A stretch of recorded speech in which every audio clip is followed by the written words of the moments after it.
The top of her mouth gets the same treatment, except smaller teeth go straight into her gumless lips, and I can blend the gums into the lip a bit better before making my way to the top of her body so I can attach a set of 7 spines which will house her dorsal fin in the future. Once those spines have been blended seamlessly into the rest of her body, I can bake the whole thing once and immediately remove her teeth to both limit the likelihood of me breaking them and stabbing myself.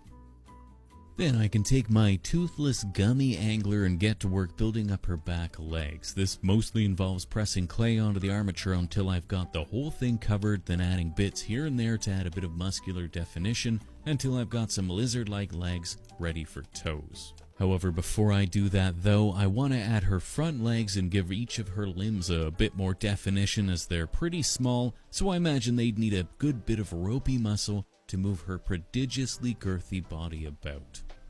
Back to those aforementioned toes though, I've rolled some little sausages into a point and pinched them into knuckly sections that I'll press into the otherwise undefined foot nubs, creating a trio of long noodly webbed feet. I'll do the same for the forelegs, albeit with slightly smaller fingers, and of course the left arm is hanging down without a rock to perch upon, so those fingers will be slightly curled and hanging free.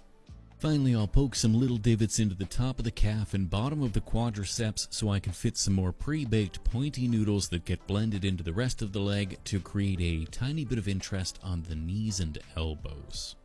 I also realized that Angela's lure is a bit too thick for my liking, so I'll remove the already baked clay, carefully exposing the wire and armature beneath. A quick cut close to the forehead will remove the armature, as I think a layer of clay is probably enough to hold the wire in place.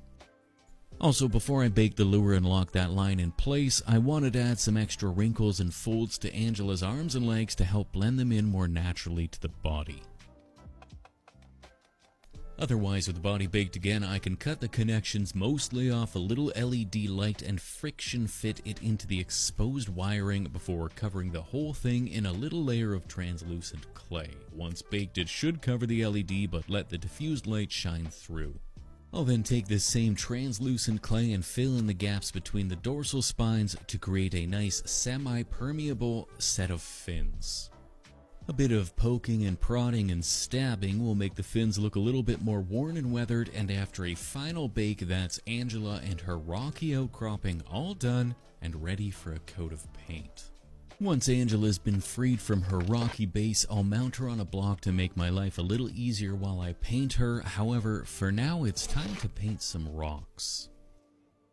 Now, obviously these rocks are already a nice rocky gray, but they're pretty monotoned, which I'll fix by slapping a sloppy watery gray over top and poking that gray with some watery whites and ochre in equal amounts. Then I'll work my way around the rocky base, wet blending these colors together to create a more natural, multi-hued gray base coat. Once dried, this then gets a black wash to tie the colors together and add some depth. Then a final dry brushing with ivory will highlight the edges and finish the base off. Initially, I'd planned on embedding these rocks in a little resin base, which is actually why I painted them first, but as it turns out, I didn't actually check to see if I had any resin left, so instead of a resin base, I'm gonna fake it by taking a small foam circle and painting it with some bluish greens and lighter blues wet blended together to create a dark, spooky, watery base that I'll finalize later.